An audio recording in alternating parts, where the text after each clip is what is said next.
प्रेरितों के कामों का वर्णन 11वां अध्याय। और प्रेरितों और भाइयों ने जो यहूदिया में थे सुना कि अन्य जातियों ने भी परमेश्वर का वचन मान लिया है, और जब पतरस यरूशलेम में आया तो खतना किए हुए लोग उससे वाद विवाद करने लगे कि तूने खतना रहित लोगों के यहां जाकर उनके साथ खाया। तब पतरस ने उन्हें आरंभ से क्रमानुसार कह सुनाया कि मैं याफा नगर में प्रार्थना कर रहा था और बेसुध होकर एक दर्शन देखा कि एक पात्र बड़ी चादर के समान चारों कोनों से लटकाया हुआ आकाश से उतरकर मेरे पास आया। जब मैंने उस पर ध्यान किया तो पृथ्वी के चौपाए और वन पशु और रेंगने वाले जंतु और आकाश के पक्षी देखे, और यह शब्द भी सुना कि हे पतरस, उठ, मार और खा। मैंने कहा, नहीं प्रभु, नहीं, क्योंकि कोई अपवित्र या अशुद्ध वस्तु मेरे मुंह में कभी नहीं गई। इसके उत्तर में आकाश से दूसरी बार शब्द हुआ कि जो कुछ परमेश्वर ने शुद्ध ठहराया है उससे अशुद्ध मत कह। 3 बार ऐसा ही हुआ।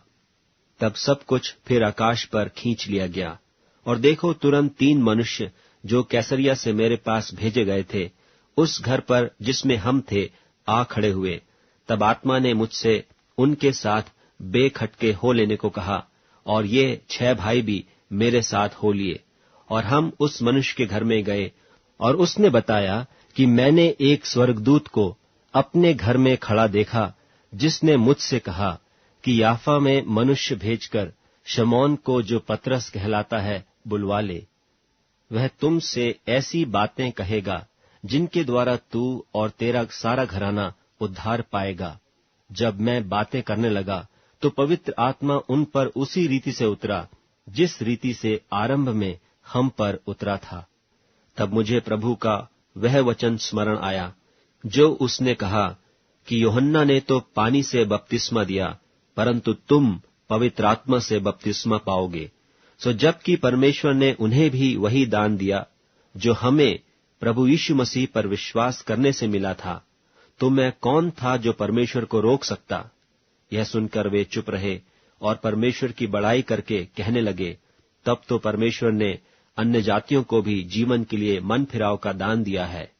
सो जो लोग उस क्लेश के मारे जो स्तिफनुस के कारण पड़ा था तितर बितर हो गए थे, वे फिरते फिरते फीनीके और कुप्रुस और अंताकिया में पहुंचे, परंतु यहूदियों को छोड़ किसी और को वचन न सुनाते थे। परंतु उनमें से कितने कुप्रुसी और कुरेनी थे जो अंताकिया में आकर यूनानियों को भी प्रभु यीशु के सुसमाचार की बातें सुनाने लगे, और प्रभु का हाथ उन पर था, और बहुत लोग विश्वास करके प्रभु की ओर फिरे। तब उनकी चर्चा यरूशलेम की कलीसिया के सुनने में आई, और उन्होंने बरनबास को अंताकिया भेजा। वह वहां पहुंचकर और परमेश्वर के अनुग्रह को देखकर आनंदित हुआ, और सबको उपदेश दिया कि तन मन लगाकर प्रभु से लिपटे रहो, क्योंकि वह एक भला मनुष्य था और पवित्र आत्मा और विश्वास से परिपूर्ण था। और बहुत से लोग प्रभु में आ मिले।